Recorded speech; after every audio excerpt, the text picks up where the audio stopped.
بسم اللہ الرحمن الرحیم نحمده ونصلی علی رسولہ الکریم اما بعد اللہم صلی علی نبیک المصطفیٰ ورسولک المرتضی صدق اللہ العظیم۔ میرے محترم دوستو، آج میں آپ کے سامنے حضور صلی اللہ علیہ وسلم کی اخلاق طیبہ میں سے کچھ باتیں آپ کے سامنے عرض کروں گا۔ آپ علیہ الصلاۃ والسلام کو اللہ رب العزت نے وہ اخلاق کریمانہ دے کر بھیجا۔ فرمایا وَإِنَّكَ لَعَلَىٰ خُلُقٍ عَظِيمٍ، پیارے محبوب ہم نے آپ کو خلق عظیم والا بنا کر بھیجا ہے۔ آپ نے حدیث کے اندر فرمایا إِنَّمَا بُعِثْتُ لِأُتَمِّمَ مَكَارِمَ الْإِخْلَاقِ، فرمایا کہ اللہ نے مجھے اخلاق مکمل کرنے کے لیے بھیجا ہے۔ سب اخلاق جتنے بھی ہو سکتے تھے وہ سب کے سب میرے اوپر مکمل ہو گئے۔ آپ علیہ الصلاۃ والسلام اخلاق کریمانہ کے ساتھ پیش آتے ہیں۔ جو لوگ گالیاں دیا کرتے تھے، پتھر مارا کرتے تھے، راہ میں کانٹے بچھایا کرتے تھے، ایک دن آیا کہ آپ صلی اللہ علیہ وسلم کا کلمہ پڑھ جاتے ہیں، آپ علیہ الصلاۃ والسلام کی محفل میں آ جاتے ہیں، آپ کے گرویدہ ہو جاتے ہیں، آپ سے معافیاں مانگتے ہیں۔ آپ علیہ الصلاۃ والسلام کو اللہ نے ایسے پیارے اخلاق دے کر بھیجا تھا کہ اپنے بھی آپ کے قریب ہوتے اور پرائے بھی آپ کے قریب ہو جاتے تھے، آپ کے گرویدہ ہو جاتے تھے، آپ کے عاشق ہو جاتے تھے۔ جو آپ کو دیکھتا وہ آپ کا ہو کے رہ جاتا تھا۔ بڑے بڑے صحابہ وہ آپ کے پاس ہی پوری زندگی گزار کے چلے گئے۔ حضرت زید بن حارثہ رضی اللہ تعالی عنہ بچپن کے اندر ہی آپ کے پاس آئے، چھوٹی عمر میں آپ کے پاس آئے اور پھر پوری زندگی آپ کے ہو کے رہ گئے۔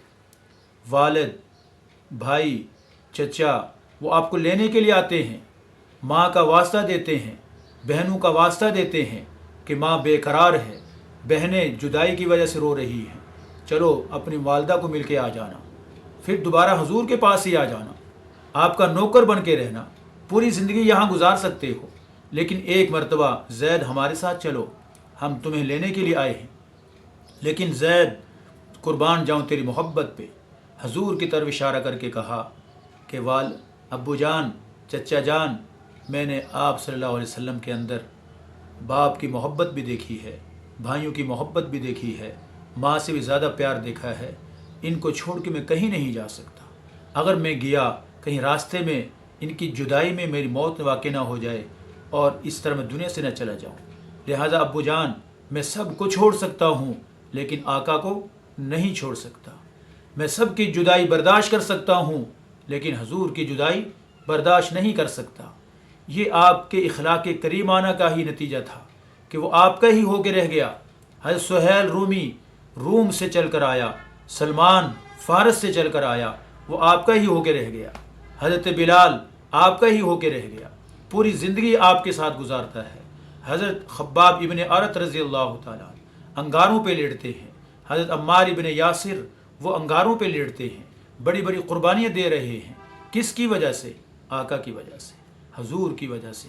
اللہ نے آپ کو اخلاق کریمانہ ایسے عطا کیے تھے کہ آپ کے سامنے وہ آ کے بیٹھ گئے اور آپ کے ہی ہو کے رہ کے چلے گئے، آپ کے سپاہی بن گئے، آپ کے نوکر بن گئے، آپ کے خادم بن گئے، پوری زندگی آپ کے ساتھ گزارنا اس کو پسند کیا۔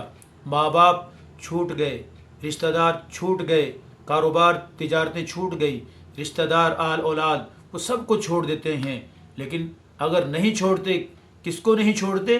ہم سب کے پیارے نبی کو، ہم سب کے دلارے نبی کو، ہم سب کے پیارے نبی کو، نبیوں کے نبی کو، تمام رسولوں کے رسول کو، آمنہ کے لال کو، عبداللہ کے لخت جگر کو، عبد المطلب کے نور نظر کو، ہم سب کے دلارے اور پیارے نبی صلی اللہ علیہ وسلم کو۔ اللہم صلی علی نبیک المصطفیٰ ورسولک المرتضیٰ، یا اللہ ہمارے رسول صلی اللہ علیہ وسلم پہ ہماری طرف سے لاکھوں کروڑوں اربوں بے حساب بے حد درود و سلام پہنچا دیجئے۔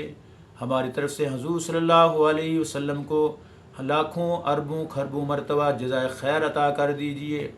السلام علیکم ورحمۃ اللہ وبرکاتہ۔